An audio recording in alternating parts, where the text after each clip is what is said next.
1 week ago, Reality Check told you about one reason why the Republican presidential nomination is far from locked up. But at least one blogger says Ben got it wrong. Did he? The answer in a Reality Check, reply all.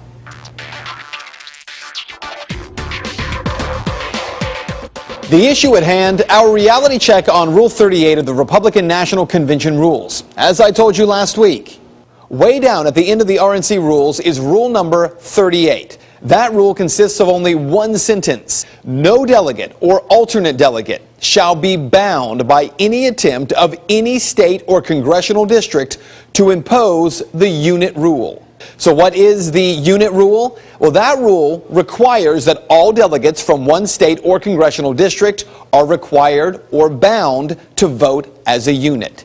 After that story aired, a blog post titled "Urgent, Ben Swann and Matt Larson are wrong about Rule 38 and delegates being unbound based on RNC rules." Now, the author here does a good job of raising some very valid points. At the heart of his argument, the states get around this rule by not binding the entire group of delegates. They always have at least one delegate unbound, and it's usually 3 unbound delegates. So they are not enforcing a unit rule in any way.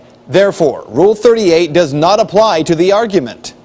And that is true. For instance, in Ohio, we have 66 delegates, and they are bound delegates.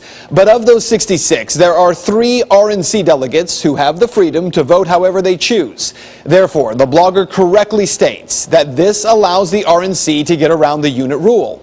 But the blogger may not be entirely correct. I stand by our argument that it very well may be that none of the delegates, when they reach the Republican National Convention, are actually bound.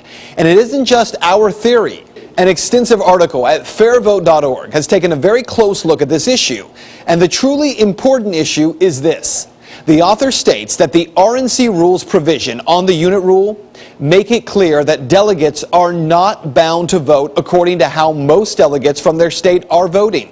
They go on to say delegates can vote according to their own judgment and conscience.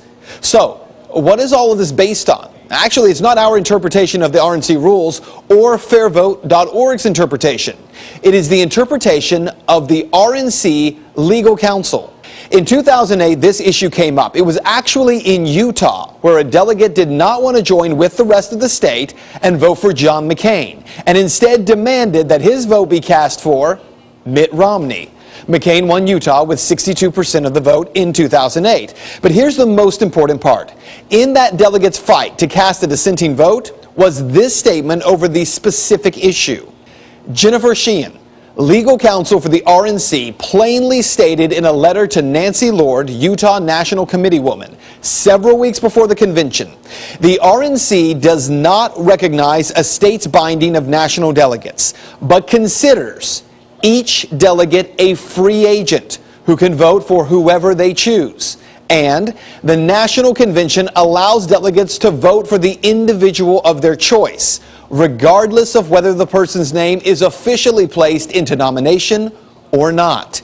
And that statement is about as clear as it gets. The delegate process was actually designed to entrust a group of voters with the power to override the popular vote in each state in order to ensure that the best candidate is chosen. Now, keep in mind, the Republican and the Democratic parties are not government agencies. They're private organizations, more like clubs. So voting within a party is not bound by election law. And that's what you need to know. The national media isn't telling you something very important. This past weekend, Congressman Ron Paul swept the delegates in 2 states, in Nevada and in Maine. At this point, all the delegate momentum appears to be on his side.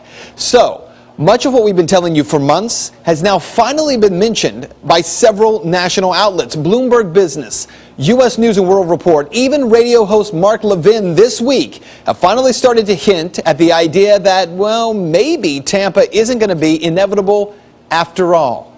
Stay tuned. And that is Reality Check.